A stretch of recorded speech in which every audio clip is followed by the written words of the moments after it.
Hello everyone, welcome to all solar pharma tutorial. तो बहुत ही अच्छे से हम कार्बोहाइड्रेट वगैरह कंप्लीट कर चुके हैं, जो कि मैं biochemistry B pharm second semester पढ़ा रही हूँ। तो हमें करना क्या है, देखो मैं बहुत अच्छे से आप लोग को एक बहुत ही प्यारी चीज़ बताने जा रही हूँ जो बहुत मज़ा आएगा पढ़ने में। और लोगों नॉर्मली ऐसे लोगों को लगता है नहीं बहुत टफ है, बहुत टफ है। तो चलो, मैंने कल क्या बता दिया था, लिपिड क्या होता है। ठीक है, लिपिड कल वाली वीडियो में मैंने लिपिड को बहुत अच्छे से क्लियर कर दिया था। उनका इंट्रोडक्शन क्या होता है, क्लासिफिकेशन क्या होता है, नॉर्मल लिपिड होता क्या है, या फैट लिपिड है। ठीक है, तो ये सब चीज़ें क्लियर हो चुकी थी। तो अब हम पढ़ने जा रहे हैं क्या, फैटी एसिड। तो एक चीज़ और मैं आपको क्लियर कर दूँ, मैं क्या क्या पढ़ाऊंगी। देखो, फैटी एसिड एक पढ़ा दी, उसके बाद फिर हमारा क्या है, ट्राइग्लिसराइड क्या होती है, उसकी प्रॉपर्टी क्या होती है, और एक फॉस्फोलिपिड। ये तीन चीज़ और इसमें इंट्रोडक्शन पार्ट में आता है जो बहुत इंपॉर्टेंट है। तो अब स्टार्ट करते हैं, चलो लेट नहीं करते हैं। फैटी एसिड क्या होता है, देखो फैटी एसिड तो ये क्या होता है, carboxylic acid with hydrocarbon side chain. क्योंकि अभी मैं इसका एग्जांपल बताऊंगी जब, तो देखो कार्बोक्सिलिक एसिड यानी COH ग्रुप होता है, और जिसमें हाइड्रोकार्बन चैन होती है। हाइड्रोकार्बन मतलब क्या होता है, कार्बन और हाइड्रोजन की कोई भी लंबी चैन हो सकती है या कम चैन हो सकती है। ठीक है, तो वो क्या होता है, हमारा फैटी एसिड होता है। तो simplest form of the lipid होता है, इट इज़ एम्पीफैथिक इन नेचर। एम्पीफैथिक मतलब क्या होता है, देखो कार्बोक्सिलिक एसिड जो होता है और हाइड्रोकार्बन होता है, यानी पोलार नेचर भी होता है और नॉन पोलार नेचर जो होता है वो दोनों होता है इसमें। तो इसीलिए उनको क्या कहते हैं, एम्पीफैथिक कहते हैं। इसको आप लोग हाईलाइट करके लिखेगा, एम्पीपैथिक कहते हैं। ठीक है, तो बात करते हैं इवन चेन फैटी एसिड और ऑड चेन फैटी एसिड क्या होता है। देखो हमारा जो पाल्मिटिक एसिड होता है जो कि 16 कार्बन का होता है, स्टेरिक एसिड होता है। तो एक चीज़ और, इवन और ऑड का मतलब क्या होता है, जैसे हमारा वो मतलब नंबर्स जो 2 से डिवाइड हो जाते हैं, जैसे 2 8 जा 16, ठीक है, 2 9 जा 18, तो ये होता है ना, तो ये पाल्मिटिक एसिड होता है। तो वो किस में आता है, इवन चेन में आता है। और ऑड चेन में कौन सा आता है, जैसे प्रोपियोनिक एसिड हो गया, 3 कार्बन वाले होते हैं। वैलेरिक एसिड हो गया, 5 कार्बन वाले होते हैं। ये क्या होता है, वेल नोन एग्जाम्पल होता है। ठीक है, तो अब बात करते हैं कि इसके सैचुरेटेड और अनसैचुरेटेड फैटी एसिड क्या होता है। तो देखो saturated fatty acid do not contain double bond. हम तो ये केमिस्ट्री में नॉर्मल जानते हैं कि सैचुरेटेड और अनसैचुरेटेड में क्या डिफरेंस होता है। तो जो हमारा सैचुरेटेड फैटी एसिड होता है, फैटी एसिड मतलब क्या होता है, जिसमें सिंगल बॉन्ड होते हैं, यानी जैसे कि हमारा C लिखा है सिंगल बॉन्ड C, तो ये क्या होगा, सैचुरेटेड है। वही C डबल बॉन्ड C कर देते हैं तो ये अनसैचुरेटेड हो जाता है। ठीक है, तो एंड जो हमारे सैचुरेटेड होते हैं वो किससे एंड होते हैं, एंड विद अ सफिक्स, जो कि क्या होता है, एनोइक होता है। इसी को क्या बोलते हैं, ऑक्टेनोइक एसिड बोलते हैं। ठीक है, नेक्स्ट हमारा क्या है, अनसैचुरेटेड फैटी एसिड। तो इस ये क्या करते हैं, contain one or more double bond. Double bond contain करते हैं, डबल बॉन्ड नहीं कंटेन करते हैं, अच्छे से देखिएगा। और and with the suffix. Suffix का मतलब क्या होता है, एक होता है प्रीफिक्स, एक होता है सफिक्स। यानी सफिक्स यानी जो कि बाद में लगता है वो सफिक्स होता है, और जैसे प्रीफिक्स मतलब जो आगे लगता है वो प्रीफिक्स होता है। तो यहाँ जो सफिक्स मतलब यार इनोइक होता है, जैसे ऑक्टाडिनोइक एसिड। तो यानी हमें डिनोइक से इनोइक लगा है ना, तो इससे हमें पता चल जाएगा कि ये क्या है, हमारा अनसैचुरेटेड। ठीक है, तो अच्छा एक चीज़ और, हमारा पूफा आप लोगों ने पढ़ा होगा, पॉली अनसैचुरेटेड फैटी एसिड, है ना, जो कि बहुत ही मतलब ऐसे होता है कि अच्छा होता है बॉडी के लिए। तो वो क्या होता है, पॉली अनसैचुरेटेड फैटी एसिड। तो अनसैचुरेटेड जो होते हैं वो होते हैं। ठीक है, तो चलो बात करते हैं किसकी, हमारे बहुत अच्छे एग्जांपल्स की। तो सैचुरेटेड फैटी एसिड क्या हो गया और अनसैचुरेटेड फैटी एसिड में एग्जांपल है। तो जैसे वैलेरिक एसिड हो गया, तो ये क्या होता है, 5 कार्बन वाले होते हैं। तो ये क्या हो जाएंगे, हमारे सैचुरेटेड में आ जाएंगे।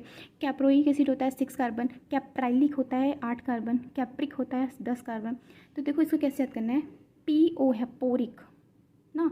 तो आप, अब मुझे नहीं पता आप लोग के साइड बोलते हैं नहीं, पोर मतलब होता है कि ऐसे कि 6 लोग को लाने वाले को पोरी बोला जाता है, मतलब नॉर्मली वहाँ पे। तो पोरिक हो गया, और कैप्राइलिक हो गया, प्राइलिक।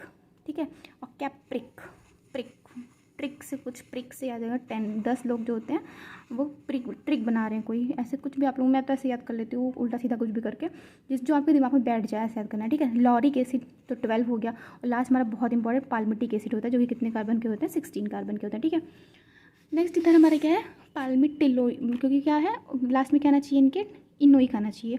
ठीक है, तो पाल्मी ओलिक एसिड। तो और ये ओलिक एसिड हमारा normal, linoleic acid, linolenic acid. अच्छा, लिनोलिक और लिनोलैनिक में कंफ्यूज मत होना, ये जो होता है हमारे क्या होते हैं, मतलब इनमें जो होता है डबल बॉन्ड प्रेजेंट होता है, सैचुरेटेड मतलब 2 जो है डबल बॉन्ड प्रेजेंट है। और जो लिनोलिक एसिड होता है इसमें 3 डबल बॉन्ड प्रेजेंट होते हैं, और आर्चिडोनिक एसिड में 4। ये पूछता है मेनली कि कितने डबल बॉन्ड प्रेजेंट है। तो देखो जो यहाँ बीच बीच में लिखी हो ना, ये तो नंबर हो गए कार्बन के, जैसे 16 18 18, इसमें भी 18 कार्बन होता है, इसमें भी 20 कार्बन होती है। तो नंबर ऑफ कार्बन्स हो गए कि कितने प्रेजेंट होते हैं। ये जो 1 1 2 लिखा है ना, ये कितने नंबर ऑफ डबल बॉन्ड, यानी इसमें एक डबल बॉन्ड होता है, इसमें भी एक डबल बॉन्ड होता है, इसमें कितना होता है, 2 डबल बॉन्ड होते हैं, इसमें 3 डबल बॉन्ड होते हैं, और इसमें 4 डबल बॉन्ड होते हैं आर्चिडोनिक एसिड में। तो ये डबल बॉन्ड वाला एग्जाम में भी, जीपैट वगैरह में भी पूछते हैं, नाइपर में या फिर किसी भी DI एग्जाम्स में भी पूछता है कि कितने डबल बॉन्ड होते हैं। ठीक है, तो लिनोलिक में 2 डबल बॉन्ड, लिनोलैनिक में 3 डबल बॉन्ड, और आर्चिडोनिक एसिड में 4 डबल बॉन्ड। ठीक है, तो इतना क्लियर हुआ होगा। तो नेक्स्ट देखते हैं फिर।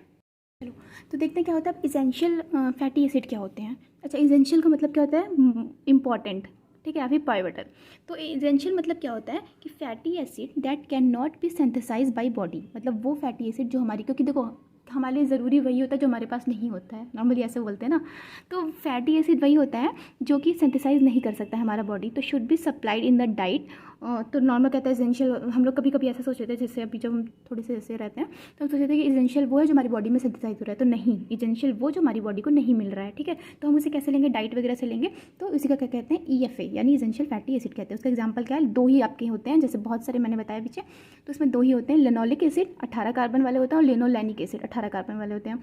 अच्छा, जो आर्चिडोनिक एसिड होता है जिसमें कितने 20 कार्बन वाले होते हैं, वो become essential if it's precursor, जो हमारा क्या होता है, लिनोलिक एसिड जो होता है इसका प्रिकर्सर होता है, अगर वो हमें नहीं मिल रहा है डाइट में, तो not provided in a diet in sufficient amount, तो आर्चिडोनिक भी हमारा क्या हो जाता है, इसेंशियल फैटी एसिड हो जाता है, ठीक है। अब फंक्शन क्या है, चलो ठीक है इसेंशियल, तो अब लेकिन इसके फंक्शन क्या होते हैं, तो देखो the membrane structure and function इस पहला इसका हो गया कि मेम्ब्रेन स्ट्रक्चर को बनाता है, उसके फंक्शन को मेंटेन करता है, ट्रांसपोर्ट करता है किसके, कोलेस्ट्रॉल को, formation of lipoprotein, prevention of the, अच्छा लाइपोप्रोटीन जो होता है क्या होता है, देखो लाइपो मतलब लिपिड और प्रोटीन जब आपस में मिले होते हैं तो उसको कहते हैं लाइपोप्रोटीन बोलते हैं। तो ये कितने होते हैं, एक चीज़ और याद रखना कि दो मैं बता रही हूँ, वैसे तो बहुत 5 टाइप के होते हैं, तो मैं दो एक चीज़ बता रही हूँ जो कि इंपॉर्टेंट है। एक होता है आपका LDL, एक होता है HDL, ठीक है। इसको क्या बोलते हैं, लो डेंसिटी लाइपोप्रोटीन, और इसको क्या बोलते हैं, हाई डेंसिटी लाइपोप्रोटीन। एक चीज़ और, जो हमारा LDL होता है इसको बैड कोलेस्ट्रॉल भी बोलते हैं, दिख नहीं रहा है ना, बैड कोलेस्ट्रॉल बोलते हैं। और जो हमारा HDL होता है इसको क्या बोलते हैं, गुड कोलेस्ट्रॉल, ठीक है। तो ये आपको समझ आना चाहिए, बहुत इंपॉर्टेंट है कि LDL मतलब लो डेंसिटी लाइपोप्रोटीन होता है, जो बैड कोलेस्ट्रॉल इसे वो कहते हैं। और तो हमारे बॉडी के लिए जो HDL होता है वो बहुत ज़रूरी होता है। बैड कोलेस्ट्रॉल होता है ये हमारा क्या करता है, नॉर्मली फैट वगैरह बनाता है, फैट डिपोजिशन करता है, डिपोज टिश्यू वगैरह में जा करके तो मोटा कर देगा इंसान को। तो हमें बॉडी में HDL चाहिए होता है, ठीक है। तो ये क्या करता है, फॉर्मेशन करता है लाइपोप्रोटीन का, ये बहुत सारे लाइपोप्रोटीन 5 तरह के होते हैं, उनको फॉर्मेशन करता है, और prevention of the fatty acid और फॉर सिंथेसिस ऑफ द इकोसानाइड। ये इकोसानाइड जो होता है ये बहुत इंपॉर्टेंट होता है हमारे शरीर की मेटाबॉलिक प्रोसेस के लिए, सिंथेसिस वगैरह करने के लिए, ठीक है। तो ये फॉर सिंथेसिस ऑफ द इकोसानाइड। अब एक चीज़ और बात करते हैं कि डेफिशिएंसी क्या होती है। मान लो कि तुम्हारे जो इसेंशियल फैटी एसिड है इसकी डेफिशिएंसी हो गई तो क्या होगा, देखो अगर इसकी डेफिशिएंसी हो गई तो उसको क्या बोलते हैं, फेरिनोडर्मा या फिर टोड स्किन बोलते हैं। क्या बोलते हैं, फेरिनोडर्मा या फिर टोड स्किन बोलते हैं। इसमें क्या होता है, लॉस ऑफ हेयर का लॉस होने लगता है, और पुअर वुंड हीलिंग, वुंड मतलब कहते हैं चोट लगना, तो वुंड मतलब जो मान लो किसी को चोट लग गई तो उसकी जो हीलिंग होगी, यानी वापस से जो भराई होती है या फिर बोलते हैं सही होना होता है, तो वो क्या होती है, बहुत ही धीरे धीरे होती है, रिकवरी बहुत धीरे धीरे होगी, ठीक है। अब बात करते हैं एक चीज़ की कि आइसोमेरिज्म क्या होता है फैटी एसिड का। देखो मैं हर चीज़ क्लियर कर देती हूँ कि आपको कहीं से भी 2 मार्क्स के भी या कितने भी मार्क्स के क्वेश्चन आए ना, आप ऐसे एकदम चुटकियों में सॉल्व कर लो, मतलब टाइम ही ना लगे आप लोग को सोचने में भी कि नहीं, बस आप नोट्स मेरे पढ़िए, हर चीज़ मैं प्रोवाइड करा रही हूँ, डिस्क्रिप्शन में नोट दे रही हूँ, मतलब। और सबसे इंपॉर्टेंट कि वीडियो ज़रूर देखिए, ऐसा नहीं कि वीडियो छोड़ दीजिए, अब बुक भी पढ़िए भाई, ऐसा नहीं कि बुक भी छोड़ दीजिए, वीडियो देखिए, क्योंकि ऐसा रहता है ना कि सोचते हैं यार हम क्या पढ़े, बुक में इतना सारा चीज़ लिखा क्या पढ़े, वीडियो में आपको क्लियर हो जाएगा कि आपको पढ़ना क्या है, आपको एक वे मिल जाएगा। और मेरा मकसद सिर्फ यही है कि आप लोग को एक वे देना, ये नहीं कि आप लोग को बस पढ़ाया जाओ, नोट्स दिए जाओ। राइटिंग नहीं समझ आ रही किसी को, मेरी राइटिंग इतनी अच्छी तो मेरे CGPA 9 पार चले गए होते, CGPA मेरा 8.98 है, तो फिर कैसे होगा ऐसे काम। तो राइटिंग तो यार देखो थोड़ा सा एडजस्ट करना पड़ेगा, मैं कंटेंट प्रोवाइड करा रही हूँ, अच्छा ये देखो ना, चलो कोई नहीं, पर फिर भी मैं ट्राई कर रही हूँ अच्छा करने का। So isomerism of the fatty acid क्या होता है, unsaturated fatty acid shows geometric isomerism. Geometric isomerism क्या होता है कि वो आइसोमेरिज्म जो कि डिपेंड होता है orientation of group around the double bond, यानी डबल बॉन्ड है, देखो ये हमारा क्या है, डबल बॉन्ड है, तो इनके बीच में जो ओरिएंटेशन होता है उसके बीच जो मतलब ओरिएंटेशन जो होता है उस पर डिपेंड करता है, ग्रुप के ओरिएंटेशन पे, ठीक है। तो उसे क्या कहते हैं, हम जियोमेट्रिक आइसोमेरिज्म कहते हैं, ठीक है। तो अब इसमें देखो क्या है हमारा जियोमेट्रिक आइसोमेरिज्म में, मैंने यहाँ पे एग्जांपल बहुत अच्छा दिया हुआ है, क्या है देखो, C डबल बॉन्ड C, यहाँ क्या है CH2 का होल 7 COH। आप अगर ओलिक एसिड का वहाँ पे जाकर देखेंगे तो आपको पता चलेगा कि C डबल बॉन्ड C है, यहाँ पे क्या है CH2 7 COH, तो ओलिक एसिड अनसैचुरेटेड में आता है और आइसोमेरिज्म हमेशा अनसैचुरेटेड में ही देखेंगे। तो देखो अब मान लो ये CH2 है और ये CH2, तो ये दोनों किधर है, एक साइड है, तो इसलिए इसको क्या कह रहे हैं, सिस कह रहे हैं। अगर ये CH और इसमें देखो क्या है, जो हमारा इलेडिक एसिड है ELAIDIC, एलियाडिक एसिड होता है, इसमें क्या होता है CH2 का होल 7 COH, ये किधर है, इधर है और एक इधर है, ठीक है। अगर मान लो ये दोनों इधर है जैसे कि इसमें, तो उसको सिस कहते हैं। अब ये दोनों अपोजिट साइड में आ गए तो उसको क्या कहेंगे, ट्रांस कहेंगे। और एक चीज़ जो हमारा ट्रांस फॉर्म होता है वो ज़्यादा स्टेबल होता है किससे, सिस फॉर्म से। तो ये चीज़ तो आप लोग मैं इसमें नोट्स में नहीं दे रही हूँ, क्योंकि ऐसा रहेगा कि बहुत लोग बस ऐसा रहता है कि नोट्स ले लेते हैं। नहीं, आपको वीडियो समझना है, सुनना है, क्योंकि बिना समझे कुछ नहीं हो सकता भाई, ठीक है। तो अब ये हो गया। अब आगे बात करते हैं किस चीज़ की, ग्लिसरॉल की। तो मैंने बताया था ना कि मैं यहाँ पे फैटी एसिड बताऊंगी, ट्राई एसिल ग्लिसरॉल बताऊंगी और फॉस्फोलिपिड, जो कि मैं नेक्स्ट वीडियो में बताऊंगी। तो अभी मैं बताने वाली हूँ सिर्फ क्या, ट्राई एसिल ग्लिसरॉल। आखिर ट्राई एसिल ग्लिसरॉल होता क्या है, देखो ट्राई मतलब 3, एसिड मतलब कोई एसिटाइल ग्रुप जुड़ा होगा, जैसे R, जैसे CH3CH5, C6C3H7, ठीक है, इस तरह से कोई भी एसिटाइल ग्रुप जुड़ा होगा। और ग्लिसरॉल मतलब क्या होता है, नॉर्मली ग्लिसरॉल। तो ये होता क्या है, देखो पहला ester of the glycerol with fatty acid, दूसरा insoluble in water and non polar, non polar है तभी तो फैट है, इनसॉल्युबल है तभी तो फैट है। Commonly known as a neutral fat, क्या कहते हैं इन्हें, नॉर्मली न्यूट्रल फैट कहते हैं। तो फर्स्ट क्या हो गया, ester of glycerol with fatty acid, ester of glycerol with fatty acid. अब ये कैसे होगा भाई, ग्लिसरॉल विथ फैटी एसिड, देखो ये हमारा क्या है, ग्लिसरॉल। अगर आपको ग्लिसरॉल का फॉर्मूला नहीं पता है तो मैं आपको बता देती हूँ। तो क्या होता है हमारे ग्लिसरॉल का फॉर्मूला, CH2OH CHOH CH2OH। तो ये होता है हमारा क्या, ग्लिसरॉल का फॉर्मूला, ठीक है। मैं थोड़ा सा धीरे बोल रही हूँ क्योंकि एक्चुअली मतलब अभी लोग सो रहे हैं मेरे रूममेट्स। तो बात देखो क्या होता है, CH2OH CHOH और CH2OH। तो देखो ये होता है ग्लिसरॉल का फॉर्मूला। तो अब देखो CH2O, यहाँ क्या था हमारा, H था ना, तो उसकी जगह acyl group COR single R1 लगा दिया।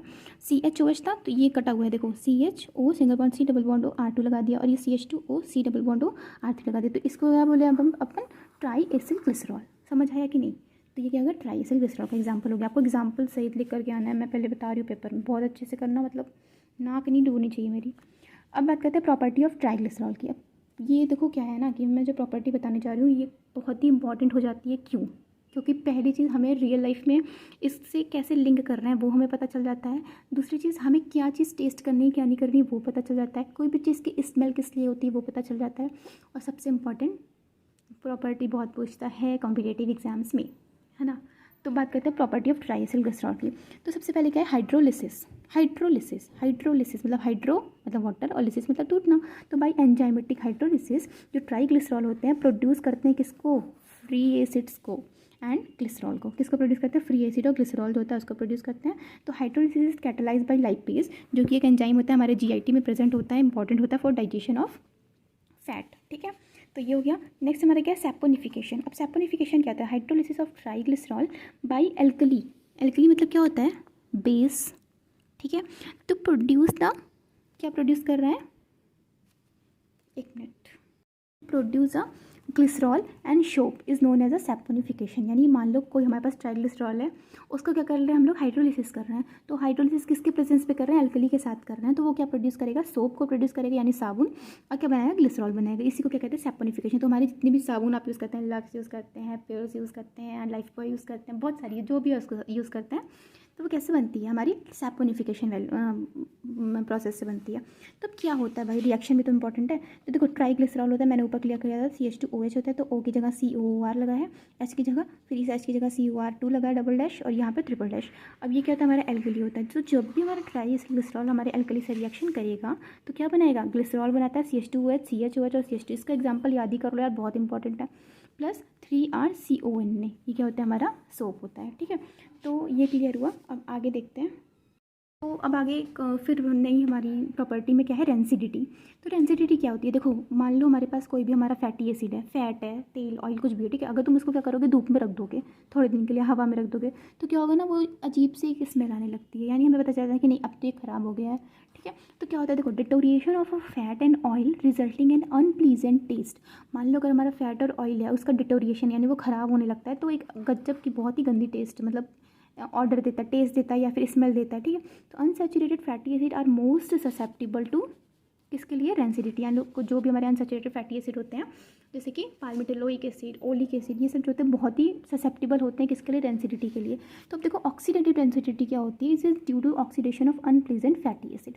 तो अनप्लीजेंट फैटी एसिड जो होता है अगर उसका ऑक्सीडेशन हो जाए तो हम क्या, अच्छा एक चीज़ और, देखो सिर्फ पढ़ना ही ज़रूरी नहीं है, चीज़ों को समझना बहुत ज़रूरी है ना। तो देखो ऑक्सीडेटिव हमारा ऑक्सीडेशन की वजह से हो रहा है, तो हम क्या कर सकते हैं उसमें, कोई भी हमारा एंटीऑक्सीडेंट डाल सकते हैं। जैसे कि हमारा एंटीऑक्सीडेंट मतलब वो ऑक्सीडेंट जो कि ऑक्सीडेशन की प्रोसेस को क्या कर देता है, रोक देता है, तो हमारे ज़्यादा समय तक के लिए वो चलेगा। तो बहुत सारे एंटीऑक्सीडेंट ऑक्सीडेटिव एजेंट्स आते हैं, वो सब हम इसमें ऐड कर देते हैं। जैसे जो नॉर्मल बाहर बनाया जाता है ना, घर का तो नहीं, जैसे जो बाहर प्रेस आता है बाहर से देशी घी वगैरह, उसमें नॉर्मली एंटीऑक्सीडेंट पड़ा ही होता है। कि आप लोग कभी डब्बा खोल के ऐसे पीछे देखिएगा तो डब्बे पे ऐसे वहाँ पे लिखा रहेगा मतलब क्या क्या पड़ी हैं चीज़ें। तो एंटीऑक्सीडेंट नॉर्मली पड़ा ही होता है कि वो डिटोरिएट धीरे धीरे हो। ठीक है, अब बात करते हैं किसकी, आयोडीन नंबर की। तो अब आयोडीन नंबर क्या होता है, it is defined as gram of iodine absorb by 100 gram of fat और ऑयल। तो ये नहीं एक चीज़ है ना, 100 ग्राम, यानी मान लो कोई ग्राम ऑफ या नंबर ऑफ आयोडीन जो कि एब्जॉर्ब होता है किसका, बाई 100 ग्राम ऑफ फैट और ऑयल, उसे क्या कहते हैं, आयोडीन नंबर कहते हैं। ठीक है, तो it is directly proportional to the content of unsaturated fatty acid, यानी जितना ज़्यादा फैटी अनसैचुरेटेड फैटी एसिड रहेगा उतना ही ज़्यादा हमारा आयोडीन नंबर रहेगा। तो इट आपको कैसे करना है, it define the gram of the iodine absorb by the 100 gram of fat और ऑयल। ठीक है, तो कितना हमारा मतलब 100 gram of fat of oil जो है कितना हमारा आयोडीन को एब्जॉर्ब करता है, उसी को क्या कहते हैं, आयोडीन नंबर कहते हैं। तो अगर आयोडीन नंबर कम है तो हमारा अनसैचुरेशन भी कम है, डायरेक्ट सिंपल। ठीक है, ये हो गया इसकी इक्वेशन। अब क्या है, फैट और ऑयल, यहाँ पे कुछ इंपॉर्टेंट लिखा हुआ है मैंने, वैसे है तो और भी, लेकिन यहाँ पे इंपॉर्टेंट याद करने के लिए आपके इतना ही है। देखो कोकोनट ऑयल होता है इसका 7 से 10 होता है, बटर जो होता है हमारा ये बटर है 25 से 28 होता है, पाम ऑयल जो होता है 45 to 55 होता है, और लिंसेड ऑयल का कितना होता है 175 to 200 होता है। Next I will talk about the saponification value. वहाँ पे मैंने क्या बताया था कि सैपोनिफिकेशन होता क्या है, अब यहाँ बताऊंगी सैपोनिफिकेशन नंबर क्या होता है। तो it is defined as mg of KOH। What is KOH, KOH is alkali, तो वहाँ पे भी एल्कली था ना। तो number of KOH required to hydrolysis और सैपोनिफाई 1 ग्राम ऑफ फैट। मान लो तुम 1 ग्राम फैट लियो, यहाँ पे 100 ग्राम था आयोडीन वैल्यू में, आयोडीन में क्या है हमारा 100 ग्राम है, लेकिन यहाँ पे क्या है, देखो मान लो तुम 1 ग्राम क्या लियो, फैट और ऑयल लियो। अभी जो फैट और ऑयल है इसको सैपोनिफाई होने में, यानी सैपोनिफिकेशन यानी साबुन बनने में कितना एल्कली लग रहा है, उसी को क्या कहते हैं, सैपोनिफिकेशन वैल्यू कहते हैं। तो value is higher for fat containing short chain fatty acid, यानी मान लो कोई हमारा जो मैंने बताया था ना long chain fatty acid short chain, तो जो शॉर्ट चेन फैटी एसिड है, यानी मान लो किसी में हाइड्रोकार्बन की जो चैन है वो कम है, समझ आ रहा है, मतलब नंबर ऑफ कार्बन कम है, तो उनके लिए हमारा सैपोनिफिकेशन वैल्यू क्या होगी, ज़्यादा होगी। अब मैं यहाँ पे एग्जाम्पल की बात करते हैं, तो क्या है, देखो अपना ह्यूमन फैट है, तो इसका कितना होती है सैपोनिफिकेशन 195 to 200 होती है, बफर की 230 to 240 होती है, और हमारे कोकोनट ऑयल कितनी होती है 250 to 260 होती है। तो अब लास्ट हमारे पास 2 प्रॉपर्टीज़ और बची हैं जिसकी आपको डेफिनेशन ज़रूरी याद करना। एक होता है रिचर्ड मिसल नंबर, जिसे RM नंबर भी कहते हैं। तो अब रिचर्ड मिसल नंबर क्या होता है, देखो it is defined as number of ml of 0.1 normal KOH required to completely neutralise a soluble volatile. देखो ऐसे नॉर्मली एग्जाम्स में पूछता है कि वोलेटाइल फैटी एसिड के लिए कौन सी वैल्यू होती है, दे देगा iodine number, acid number, RM number. ठीक है, तो आपको क्या लगाना है, RM नंबर।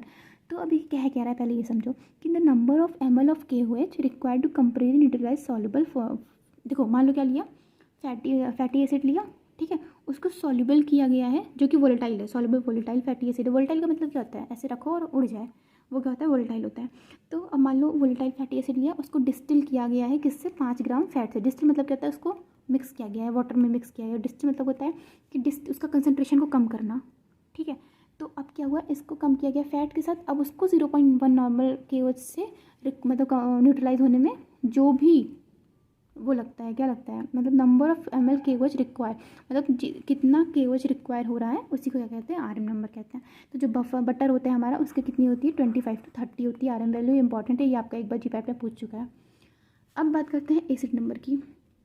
तो एसिड नंबर क्या होता है, it is defined as number of KOH। देखो हर जगह KOH का ही है, बस कहीं कहीं पे जैसे तुम्हारा आयोडीन में चेंज है और तुम्हारा किस में चेंज है, सैपोनिफिकेशन में, तो तुम्हारा वही NaOH ही तुम्हारे सैपोनिफिकेशन में भी आएगा। तो और तुम्हारा सैपोनिफिकेशन का डेंसिटी में तो कुछ नहीं है, अनसैचुरेटेड के लिए करते हैं, तो ठीक है KOH ही है।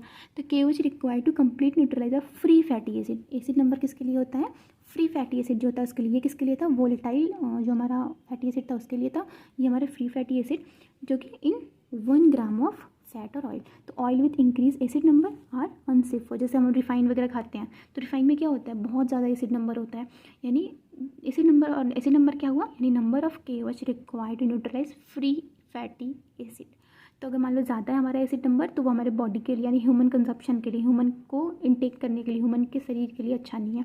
तो oil with increase acid number are unsafe for human. तो आई होप आपको ये सब चीज़ें बहुत अच्छे से क्लियर हो रही होंगी। देखो मुझे बहुत मेहनत लग रही है यार बनाने में थोड़ी सी, क्योंकि मैं ऐसे कभी ऐसा तो है नहीं कि बहुत ये, क्योंकि मुझे कुछ नहीं आता, मतलब सच में मुझे इतना एडिटिंग कुछ नहीं आती। मैं बहुत ही कहीं कहीं से सीख रही हूँ, कोई फ्रेंड बता रहा है, कोई ऐसे हो रहा है, कोई वो बता रही है, ऐसे ही मेरा चल रहा है।